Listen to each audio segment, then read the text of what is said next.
Professor, seja bem-vindo, um prazer te receber aqui. Professor Cristiano, a gente passa pelo... A gente está na UTI? A saúde do planeta está na UTI? A gente pode dizer isso? Bom dia, Margot. Bom dia, Franklin. Bom dia a todos que nos ouvem. Um prazer estar aqui. Obrigado pelo convite. Sou ouvinte de vocês na hora que eu estou indo para casa. E é interessante você falar em termos de saúde do planeta, porque a Organização Mundial de Saúde ela considera o que a gente chama hoje de emergência climática como uma grande pandemia. E a gente encontra numa situação em que nós estamos próximos de entrar na UTI. A situação ela não é muito favorável, ela é uma situação muito grave. A condição em que a gente lida hoje com o nosso meio ambiente, não somente no Brasil como no mundo inteiro, ela é extremamente danosa. A gente ao longo dos anos tem se afastado muito do que é natural. E eu costumo dizer para os meus alunos que o nosso meio ambiente hoje é cidade. É um ambiente onde ele precisa ser limpo, é um ambiente em que a árvore suja o chão, é um ambiente no qual a gente se afasta dos animais e é um ambiente onde a natureza ela é peçonhenta, a natureza ela é perigosa e a gente se afasta muito disso. E no momento em que a gente discute a preservação disso que é natural, disso que é o real meio ambiente, nós temos pouca ligação com isso e fica muito difícil você proteger algo na qual você não tem mais aquela ligação que a gente tinha. E originário, tudo começou pela natureza, pelo verde, pelos animais. Nós chegamos muito depois ocupando um espaço que antes era deles. Exatamente, nós nos envolvemos, nós crescemos no que é hoje o que a gente chama de meio ambiente. A construção de habitação, de cidade, é uma estrutura nossa desse mundo mais moderno. Então a gente originalmente viemos desse meio ambiente, da interação ligada direta com a natureza, que é extremamente benéfico para a saúde humana, inclusive.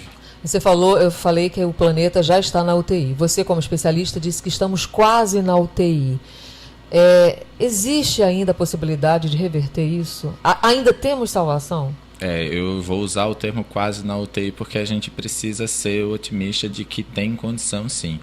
E a ciência precisa ser o farol disso. A gente, como cientista, a gente precisa defender e mostrar para a população e para os tomadores de decisão que ainda há tempo, sim, da gente reverter essa condição.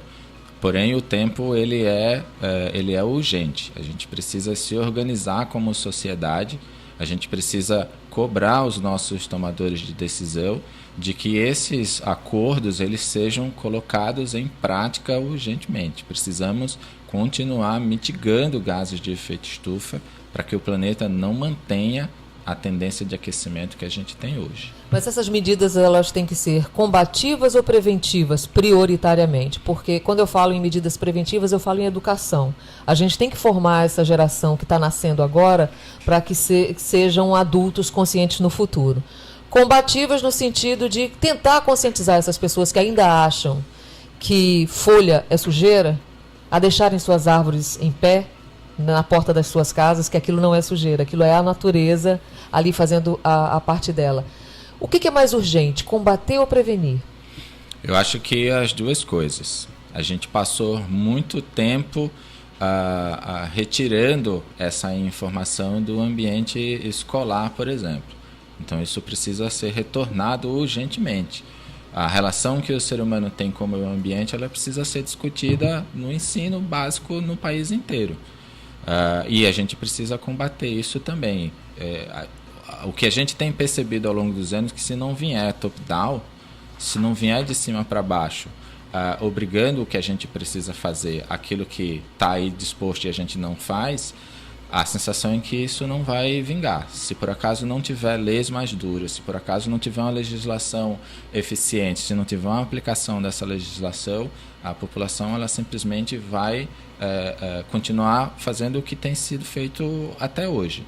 E a gente percebe isso em estudos em que tentaram analisar isso. Existe um estudo feito na Inglaterra em que avaliaram a percepção que os alunos de ensino básico até os 9 anos, meninos e meninas, têm de identificar espécies naturais e pokémons. Meu Deus. Sabe o desenho Pokémon? Sim, sim. Eles têm muito mais habilidade de identificar as espécies pokémons do que espécies naturais. Isso é um artigo publicado na Science. No final, parece que a mensagem seria estamos perdidos, mas no final os pesquisadores dizem, se as crianças foram capazes de aprender e identificar 80% das espécies pokémons, é só você inverter e ensiná-las sobre as espécies naturais, que elas terão as mesmas capacidades. Então a gente precisa sim focar no ensino, na orientação, mas a gente precisa também focar nas obrigatoriedades. Os estados, os municípios precisam ser agentes de proteção do meio ambiente. Então, aí isso passa por a gente não quer falar sobre política, mas tudo passa pela vontade política. Não há como a gente discutir mudança climática sem um envolvimento político. Não tem como. Não tem como. Mirem-se no exemplo de ontem, foi anteontem, do discurso do Trump, colocando como prioridade o capitalismo, né, a geração de renda a qualquer custo, inclusive às custas do meio ambiente, da saúde do meio ambiente, da saúde da natureza. O mais importante é o dinheiro, é a produção do dinheiro, né? Em larga escala. E a natureza que se lasque. Tem uma informação que é interessante. A gente tem um órgão mundial que ele quantifica basicamente a capacidade individual de consumo de cada cidadão do planeta. E ele é bem taxativo já há muitos anos. Se todo cidadão do planeta decidir consumir no mesmo nível de um cidadão americano, a gente precisa de 6 terras para dar conta a esse nível de consumo. Então, o direito, se cada cidadão do planeta se achar nesse direito, não haverá ou não há produção de recursos naturais suficiente para atender essa demanda. Não tem como. Hoje, atualmente, a gente já precisa de 1,7 terras para atender demanda de consumo. A Terra não produz mais recursos naturais suficiente para atender a atual demanda por consumo. Então, você alimentar essa ideia de que o americano ele poderá continuar consumindo do jeito que está, é você levar aos limites a capacidade que a própria Terra tem de atender essas demandas. E o que você precisa fazer é ajustar a forma com que você vai consumir e a forma com que você vai produzir esse consumo. E quando você vê um país continental como o Brasil, com boa parte da população pensando exatamente dessa forma, achando lindo o Trump falando essas coisas, isso é assustador. Sim, porque você tem um país com uma demanda ambiental em que a gente tem, e que se você tiver a inteligência, se você tiver ciência aplicada, você consegue desenvolvimento sem você precisar destruir mais do que já foi destruído. Existe a ciência já produzida que a gente não precisa de 1 metro quadrado mais de novos espaços para plantio de agricultura. A gente precisa investir ciência em aumento de produtividade e manter as mesmas áreas. Eu não preciso de mais 1 metro quadrado de floresta para atender a demanda e a necessidade. Se você investir em tecnologia para quantificar e qualificar a sua produção, você não vai precisar mais de área de desmatamento. Então a gente tem um trunfo muito grande de, ao invés de você se pautar a copiar alguém, você ser o formador de como esse desenvolvimento sustentável pode ser mostrado para o planeta. Não há hoje uma situação de qualquer país que estivesse na condição do Brasil de dizer, eu quero isso para mim. Eu quero ter. Se a gente tem os Estados Unidos hoje como o Brasil, ele ia vender isso como prioridade para o mundo. E talvez o que a gente precisa fazer é, siga o meu exemplo. Eu estou conseguindo me desenvolver com uma matriz energética que pode ser mais limpa, eu consigo desenvolver mantendo os meus recursos naturais e ter desenvolvimento e recursos a partir da manutenção disso. Sim, e a gente sabe que a agricultura familiar hoje é a grande produtora de alimentos para o mundo todo. Eu acho que tem pessoas que não têm um pré-conceito, ou seja, não é um conceito, é um pré-conceito do que é a agricultura familiar e os movimentos como o Movimento Sem Terra e tal, que produzem boa parte do que a gente come aqui nesse país. As pessoas acham que o agronegócio produz soja, milho, o que mais? O agronegócio produz desmatamento, muito mais do que alimentos. Isso aí a gente tem que dizer. E a gente tem que fazer com que a agricultura familiar cresça. A gente precisa de vontade política e de grandes gestores, presidentes, governadores, que estimulem esse tipo de produção de alimento para que a gente não precise desmatar tanto e comprometer ainda mais a saúde do meio ambiente. E a gente sabe que a gente vê prefeituras, não estou falando só, né, da capital aqui não, as prefeituras do interior como um todo, que exatamente por causa dessa consciência aí, dessa falha e equivocada de que folha é sujeira, de que árvore é sinônimo de atraso, que bom mesmo é prédio em vez de casa. Isso aí tudo tem que se mudar, essa consciência, e eu repito, sabe, professor, eu acho que a gente, tudo bem, a gente tem que combater agora porque a gente tem que reverter todo esse cenário, esse péssimo andamento aí das coisas como estão, né, em relação ao clima. Mas a gente precisa, antes de qualquer coisa, educar. Começar a plantar a sementinha nas escolas, mas para isso passa pelo quê? Pela vontade política, pelas gestões que precisam investir na educação dessas crianças, agora, em caráter de urgência. O senhor concorda? Sim, eu concordo. Você tem uma estrutura de conscientização em vários níveis.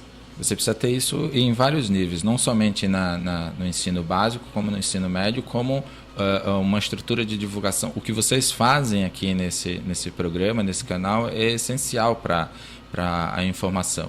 A gente está iniciando também ontem o Fórum Mundial Econômico de Davos, e uma das preocupações lá é quanto à desinformação, né? Então, o que esse programa faz é essencial para essa informação chegar a diversos níveis de escolaridade, de idade, etc. Isso é essencial.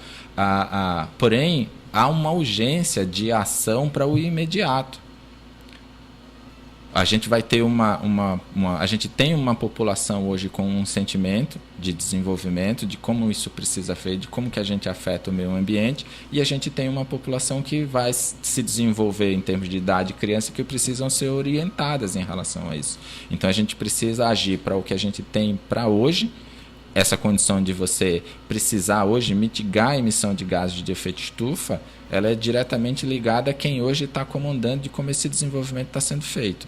E a gente precisa educar e orientar a essa nova população que está surgindo, os jovens, a ter essa conscientização para querer viver num mundo, numa condição climática muito melhor. Hoje a gente tem um risco muito sério de que um planeta mais quente possa afetar as gerações no futuro. Sim. Já está nos afetando, atualmente, né? As condições que a gente tem de clima são as condições que vão ficar. O clima que a gente vivencia hoje, de extremos de seca, de extremos de inundações, de nevasca cada vez mais ferozes, de onda de calor, é o que nós iremos vivenciar daqui para frente. Quando a gente trabalha ou pensa em redução de emissão de gás de efeito estufa, não há cenário de esfriamento, Margot. É cenário de manutenção de temperatura média. A gente não pensa cientificamente de que vamos fazer algo no planeta que vai torná-lo um pouco mais frio. Ou a gente vai ter, não fazendo nada, uma tendência de aquecimento catastrófica, a 3 graus, 4 graus, ou a gente estagna no que está hoje. 1.1, 1.2, no máximo 1.5. Então, o que cientificamente a gente trabalha, se a gente não agir agora, a gente é difícil prever isso, mas entre 2030 e 2050, possivelmente o que a gente vem a tomar de decisão é simplesmente para adaptar a população. Professor, bom dia. Eu vi ontem um levantamento, acho que foi no mapa que saiu, pegando carona até no que Margot falou lá atrás, era preciso de ações mais duras, mais rígidas, na mesma proporção que comemorava uma redução de quase 78% de desmatamento entre 2023 e 2024, duplicou as queimadas criminosas, né?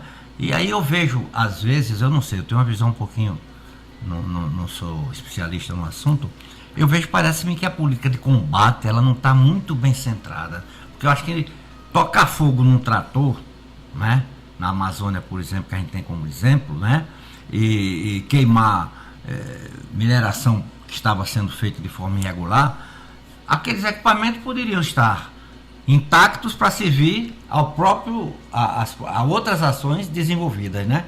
Mas será que a política não está sendo direcionada de uma forma equivocada nesse sentido? Comemora-se a queda do desmatamento, mas lamenta-se o aumento de quase 100% das queimadas. A gente tem uma estrutura histórica de normalmente apagar o incêndio, né? E a Defesa Civil é muito lembrada nestes momentos. Quando o incêndio ocorre, a Defesa Civil vai lá e apaga. Quando o deslizamento ocorre, a Defesa Civil vai lá e faz rescaldo, etc. A gente não tem a Defesa Civil agindo, e aí tem diversos fatores que fazem com que a Defesa Civil, falta de recurso, falta de concurso e etc., para que a gente pudesse trabalhar com a mitigação disso, né? Para a gente identificar e evitar que esses processos ocorram. A gente, na proteção do meio ambiente, a gente precisa ter uma legislação que ela foi atualizada o ano passado, se não me falha a memória, que ela precisa, por exemplo, tratar da forma com que o brasileiro, e aí de cada país diferencia, lida com a utilização do fogo. Porque, por exemplo, desde muito tempo que a comunidades indígenas, por exemplo, utiliza fogo para os seus tratos diários, ou para a agricultura e etc. E não havia legislação, por exemplo, com relação a isso. Então, essa última atualização, vai me falhar a memória, a legislação e a lei que o Brasil fez, ela inclusive é tratada como sendo uma legislação de exemplo para outros países. Porém, a gente precisa, ao longo dos anos, desenvolver uma forma do que a gente consiga evitar que esses incêndios criminosos eles ocorram. Ou pelo menos que você tenha uma estrutura capaz de mitigar isso. Isso custa muito dinheiro, né? E você não, de certa forma, você não consegue evitar 100% disso. Então, no momento que você tenta evitar o desmatamento, você desloca recurso para isso, porque você sabe quem desmata e por que desmata, e normalmente desmata sem queimar. Mas aí falta recurso, aí você cobre um centro e descobre outro. Falta o recurso para você... O cobertor é curto. Exato, o cobertor é curto. Mas você precisa gerir isso de alguma forma e tentar lidar com isso, porque... A gente tem uma condição para a formação de fogo, seja ele clandestino ou não, que quando você tem um período de chuva muito significativo, você aumenta a matéria orgânica, a matéria verde, naquele período. Quando você, subsequente a isso, tem um período seco, significa que aquela matéria que antes estava verde, agora é seca e está apta a ser queimada, por exemplo, naturalmente ou clandestinamente. Combustão espontânea ou criminosa. Exato. Então, o que a gente não percebe que não tem? Quando a gente tem um período de chuva, que a gente festeja e etc., a gente precisa ficar atento que isso significa que um período de seca subsequente pode ser uma condição de aumento de foco de incêndio. Esse planejamento, essa gestão, a gente precisa desenvolver. No ano passado, eu estava até comentando aqui na hora do intervalo, aqui no bloco passado, o Rio de Janeiro registrou temperaturas de, sei lá, mais de 50 graus, né? Ali em plena Zona Sul. Hã? Sensação térmica. Não, sensação térmica não. Temperatura. Com sensação térmica de 60 graus. Tá. Isso no ano passado, em janeiro do ano passado. Eu lembro bem disso porque eu sou de lá e eu fico, meu Deus do céu, ainda bem que eu não estou no Rio de Janeiro, eu estou aqui em Natal. Mesmo assim, o calor em Natal, que sempre foi uma cidade muito ventilada, né? A gente está na esquina do continente, portanto, a gente está exatamente onde o vento faz a curva, né? Isso. Então, a gente tem ventos constantes, sempre tivemos ventos constantes. Com a construção de muitos prédios, essa qualidade dos ventos tem sido comprometida. Né? Essa verticalização da cidade comprometeu também a nossa ventilação, mas do ano passado para cá eu senti um leve conforto. Eu não estou sentindo tanto calor quanto eu senti em janeiro do ano passado. A gente está passando por uma evolução? Os desmatamentos pararam um pouco? O que está acontecendo? Ou é realmente um fenômeno natural de El Niño, Laninha, enfim? Tá. A gente tem uma condição hoje de que a atmosfera ela vem aquecendo ao longo dos anos desde a Revolução Industrial. E a gente usa a Revolução Industrial para comparar com o que a gente tem hoje, porque a gente cientificamente comprova de que o aquecimento do planeta é em função da industrialização e da utilização do petróleo como motor dessa industrialização que emite gases de efeito estufa e aquece o planeta. Então a gente tem sempre essa comparação. Nos últimos 10 anos, a gente vivenciou os 10 anos mais quentes que o planeta já teve desde a Revolução Industrial. E isso fez com que a gente observasse os anos de 2023 e 2024 como os anos mais quentes que a gente já observou. 2024, por exemplo, foi um ano que teve como temperatura média do planeta, média, de 1,6 graus a mais do que a gente vivenciou na Revolução Industrial. Esse 1,6 ele é muito preocupante, porque quando a gente assina o Acordo de Paris em 2015, o acordo assinado é de que a gente trabalhasse para que a temperatura média do planeta não fosse superior a 1,5 graus de média. E a gente, em 2024, tivemos 1,6. E aí a gente tenta, e está tentando, explicar por que atingimos 1,6 se é algo que a gente não esperava atingir tão rapidamente. O evento de El Niño, por exemplo, é um dos explicadores para a gente ter tido um 2024 tão quente. Porém, ele não explica isso sozinho. E na medida em que o evento de El Niño se desfaz e a gente começa a ter a possibilidade da formação de um evento de Laninha, que o ano passado tinha como previsão de que o Laninha seria moderado e agora ele já é uma condição de Laninha mais fraco, o Laninha ele tem essa característica de esfriar a atmosfera. Então, essa sua percepção de que esse período está um pouco mais ameno, principalmente o nosso verão, isso é consequência da gente não ter mais um El Niño em formação hoje no Pacífico. E pode ser isso aqui também. Eu dei uma procurada aqui no portal gov.br e o desmatamento na Amazônia teve uma redução de 45,7%. Isso a análise foi feita entre 2023 e 2024, né? A área sob alerta no bioma é a menor da série histórica, iniciada em 2016, e o Pará foi o estado com a maior queda entre agosto de 2023 e julho de 2024, que foi o período analisado. É um avanço e tanto, né? Sim. A gente conseguir ver números de redução de desmatamento da floresta amazônica ou de qualquer... A gente foca muito na floresta porque o problema de mudança na floresta amazônica, o problema de mudança climática, ele é global. E do ponto de vista global, a Amazônia tem uma implicância importantíssima. A ausência da Amazônia dentro desse sistema com certeza vai gerar sérios colapsos no planeta inteiro. Então, por isso que a Amazônia é o foco. O Brasil, ele precisa focar na Caatinga também, no Cerrado, biomas, porque nós temos outros biomas. E o Pantanal, gente. O Pantanal está sendo devastado. Quando falamos em Amazônia, porque o interesse de uma condição de clima mais habitável, mais aceitável, gira em torno principalmente da Amazônia. E a proteção da Amazônia, ela sim garante uma condição climática mais saudável para o planeta. A novela Pantanal, que foi gravada pela Manchete em 1990, fez imagens do Pantanal para compor, né, a história, enfim, o enredo da novela. 30 anos depois, a Globo teve que usar chroma key, efeitos especiais para compor a paisagem do Pantanal, porque o Pantanal de hoje não é mais o Pantanal de 30 anos atrás. Só para vocês terem uma ideia da gravidade da coisa. 11h32, o senhor fica com a gente, próximo bloco? Vamos conversar mais um pouquinho até meio-dia? Pode ser? Vamos então, bom, a gente vai ali no Repórter CBN e volta já já. 11h39, aqui no estúdio, a gente continua falando sobre a situação gravíssima do clima no planeta todo. O Brasil é uma parte importante disso, porque vivemos num país continental. A Amazônia é o pulmão do planeta. A gente sofreu aí durante as últimas décadas uma devastação, um desmatamento assombroso, absurdo. Então a gente continua o nosso papo aqui, que a gente começou no bloco anterior, com o pesquisador, pós-doutor em clima, Cristiano Prastrello. Entre outros assuntos, a gente está falando exatamente sobre isso, sobre a gravidade da saúde climática no Brasil, que segundo ele está quase na UTI. Ele é um otimista, ele acha que está quase na UTI.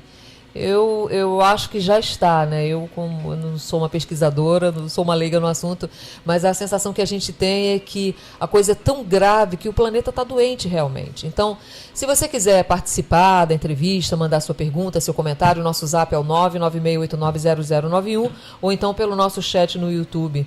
Diz aí pra gente o que é que você faz individualmente na sua casa, você próprio. O que é que você faz para melhorar a saúde do planeta? Você já plantou uma árvore na vida? A gente tinha muito aquela coisa, todo ser humano deveria, né, para cumprir o seu papel na Terra, né, como vivente desse planeta, plantar uma árvore, escrever um livro e ter um filho.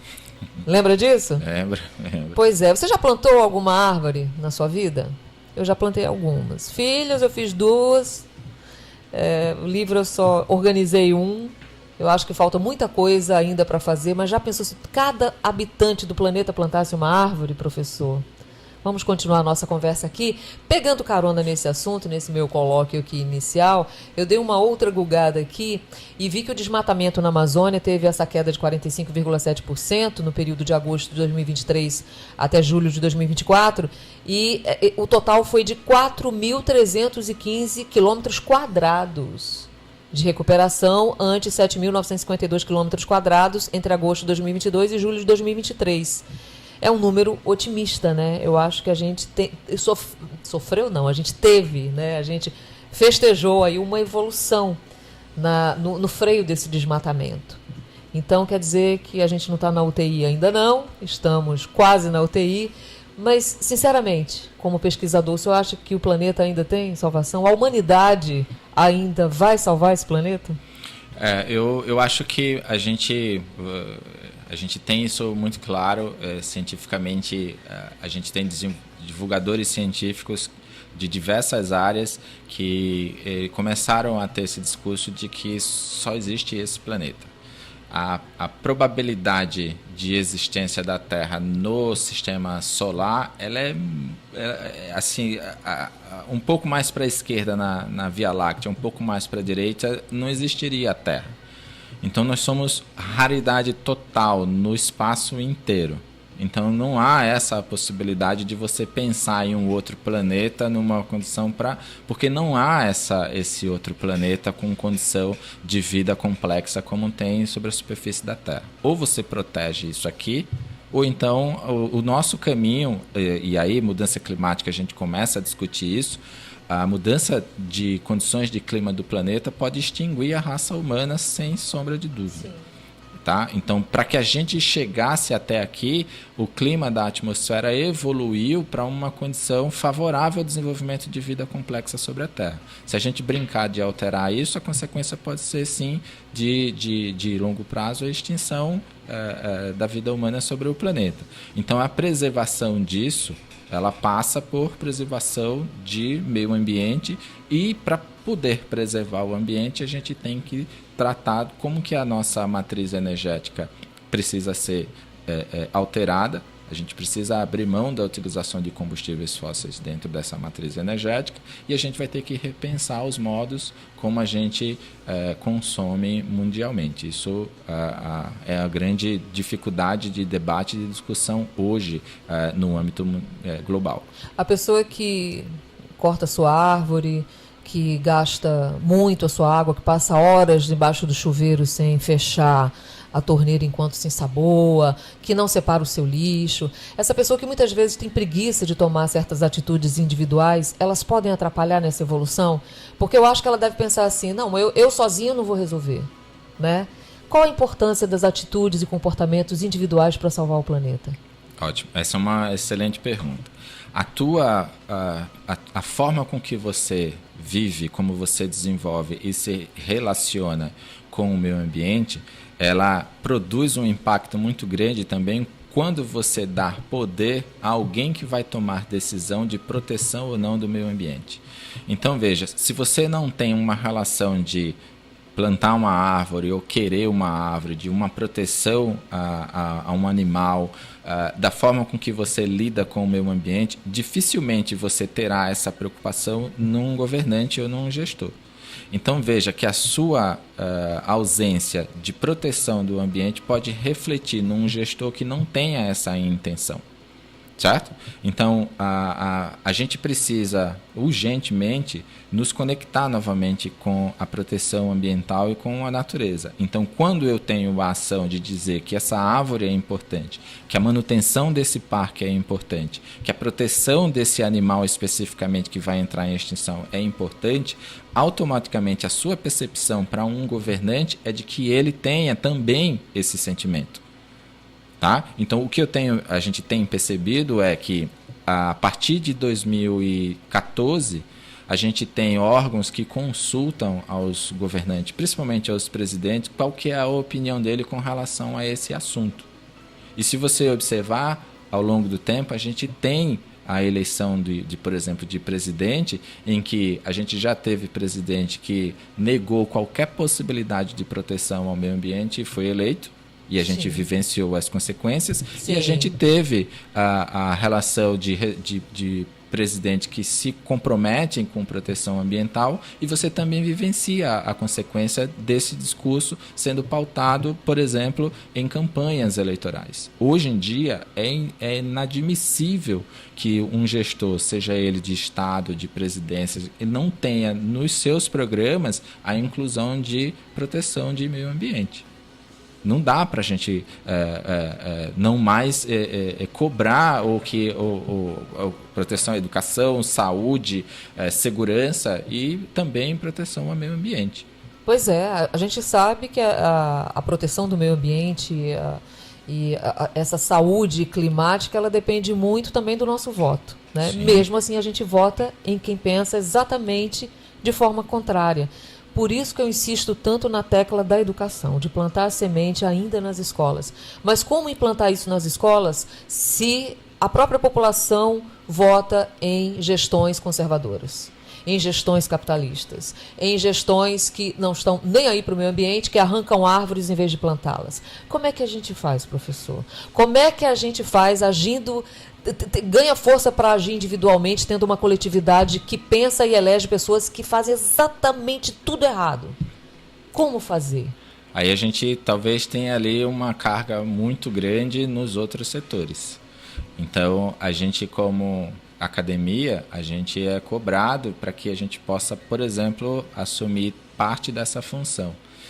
E a academia, ela é extremamente cobrada de uma série de coisas e ela não dá conta de atender a tudo. Então, o que a gente precisa é que existem setores na nossa sociedade que se organizam, que podem agir como um fomentador dessa informação, dessa divulgação. Então, a imprensa é fator primordial nesse processo. A sociedade civil organizada em outros setores precisa... O problema é que existe uma imprensa que pensa exatamente o contrário, né? Ou, enfim, é paga para pensar e divulgar o contrário. Então, aqui a gente tem A gente está bem cercado de pessoas bem mal intencionadas. Pronto. Então, aqui tem uma percepção de que essa condição ela não é aleatória, ela é parte de um programa de intenção.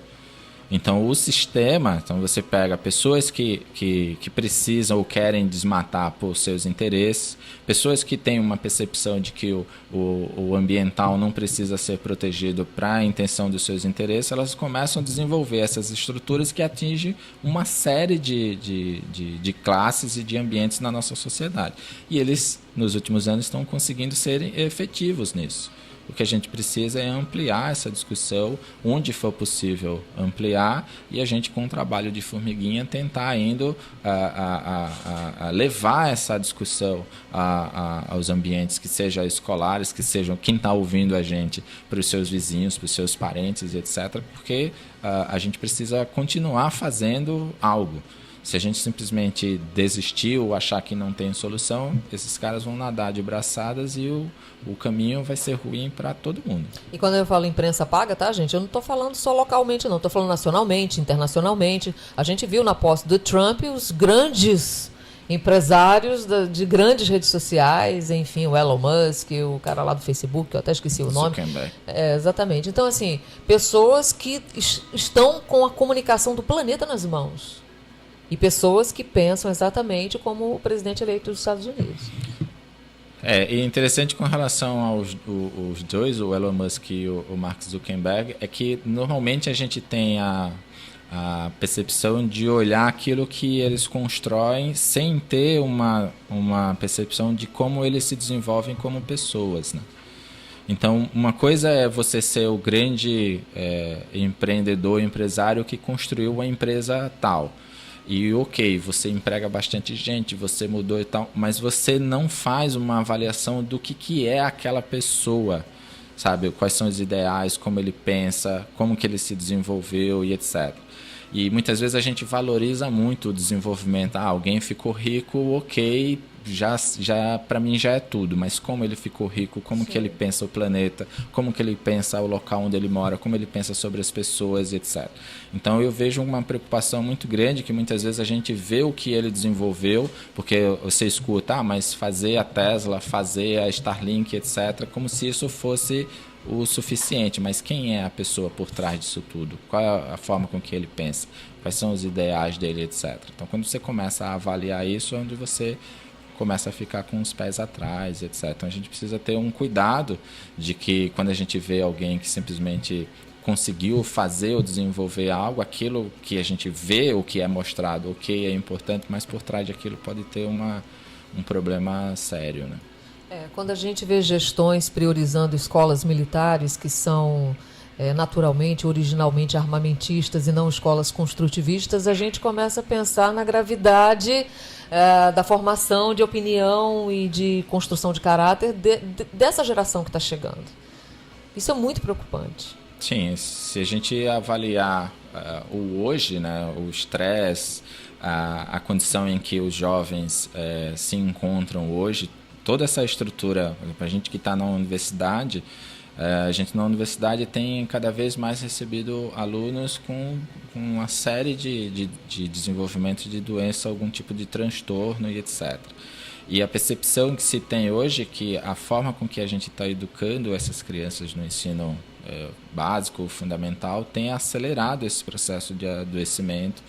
E a gente precisa repensar isso também, né? Então, a forma com que hoje é proposto o desenvolvimento dos jovens na relação dele com o meio ambiente, na relação dele com o desenvolvimento, etc., a gente precisa ter um cuidado maior. E é muito difícil hoje de você ver a preparação hoje de um jovem é muito mais na intenção de ele ser bem sucedido, de ele entrar na universidade, ter uma profissão e se dar bem, do que a formação dele como caráter, como cidadão, como pessoa e etc. E o sistema inteiro se desenvolve para isso, porque os pais não têm tempo, a família não tem tempo, isso é levado para a escola e a escola encaminha ele para a universidade. Pronto. Então isso é uma discussão que isso acaba corroborando na forma com que a gente vê hoje o tratamento nas questões ambientais, né?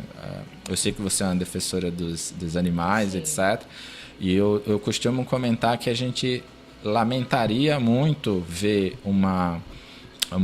isso de maneira geral, sendo defensor do animal ou não. O maus trato a um pet hoje, ele teria repercussão nacional, mas a morte de uma onça pintada por um fazendeiro não tem a mesma percepção.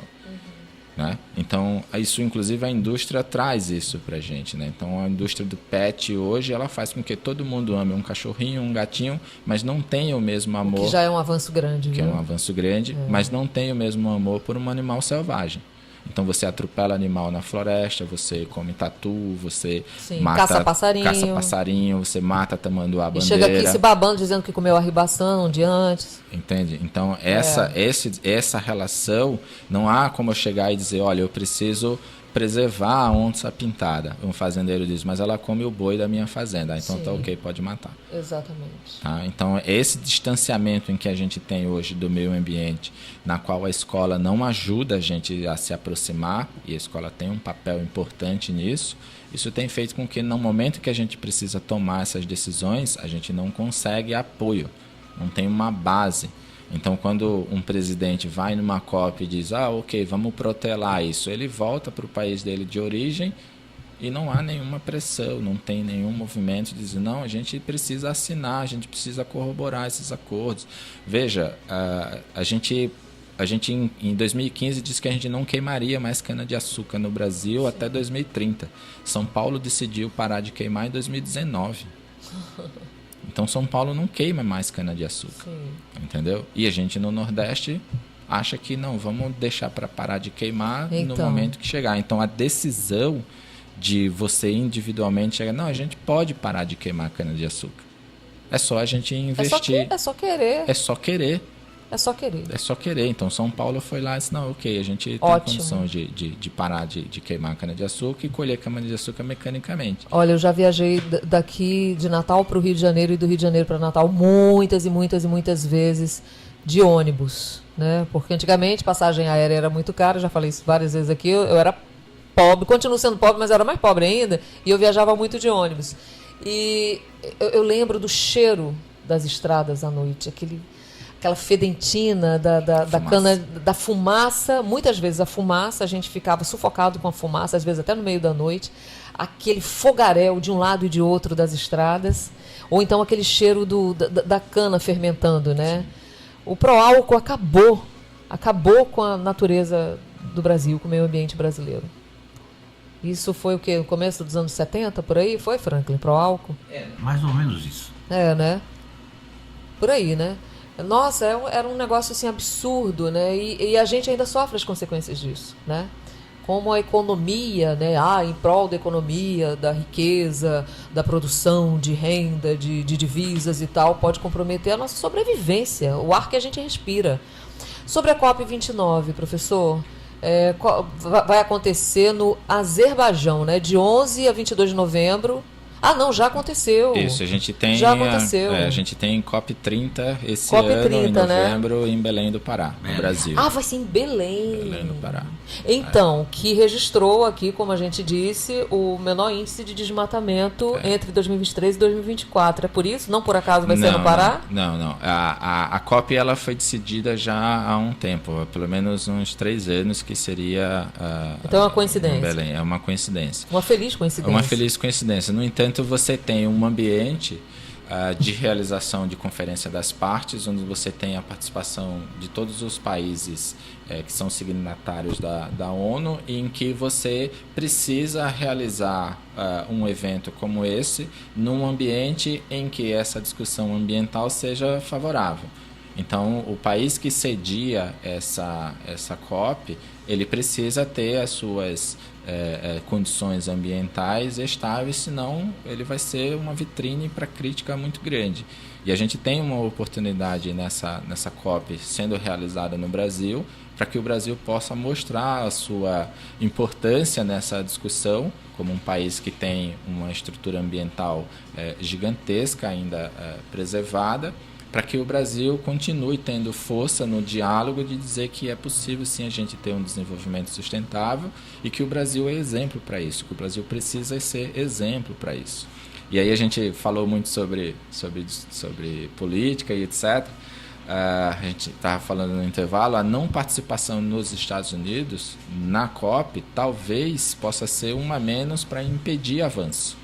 E como está muito recente, será em novembro, a gente, para manter o clima positivista e otimista, talvez a não participação dos Estados Unidos, que possivelmente vai ocorrer, que ele não venha como representante, tomara que não venha mesmo, possa ser um caminho na qual a gente consiga avançar na pauta que está sendo travada por muito tempo, com uma participação feroz dos Estados Unidos. E os outros países consigam avançar nessa discussão que a gente precisa referendar o Acordo de Paris urgentemente. Né? Professor, faltou um minutinho só para a gente ir embora. Assim, para terminar, a gente falou tanto sobre ações coletivas, de gestão e individuais, né? O que nós podemos, além de votar direito em gestores e legisladores que pensem no meio ambiente, o que a gente mais pode fazer para tentar salvar o planeta que a gente vive para os nossos filhos, netos, bisnetos e para gerações futuras? A gente precisa ter a convicção de que é possível a gente reverter esse cenário e que todo mundo é um fator agente disso. Então, a gente não pode abrir mão de tomar as nossas ações de conscientização e colocá-las em prática. Eu costumo dizer que é essencial que a gente possa abrir mão da sacolinha do supermercado, que a gente possa gastar menos energia, que a gente possa consumir com maior consciência. Separar o seu lixo seco do molhado. Mesmo que a prefeitura não colete ele separadamente. Então, mesmo que não haja, você precisa sim desenvolver a cultura de separação. porque em algum momento, quando ela chegar, você já está adaptado, não vai precisar esforço. E não é só isso, tem os recicladores, as pessoas que vivem da reciclagem desse lixo. Exatamente, exatamente. Então, a minha sugestão é que todo mundo continue fazendo as suas ações, mesmo que você tenha uma percepção de horizonte não muito agradável no futuro. Você precisa, sim, ser um fomentador e divulgador dessa informação. Se você ouviu a gente falar hoje, passe isso adiante. Fale com seus colegas, fale com seus amigos, para que a gente possa disparar essa informação, para que no futuro, quem sabe, a gente não possa ter mais eficiência dos tomadores de decisão e a gente consiga avançar nessa pauta. Prazer conversar com o Cristiano Prestrello, queridíssimo pesquisador, um especialista em mudanças climáticas, em clima de uma forma geral. Muito obrigada pela sua participação aqui, foi um prazer te conhecer. E vamos repetir, acho que a gente precisa debater muito mais sobre esse assunto em entrevistas futuras, tá certo?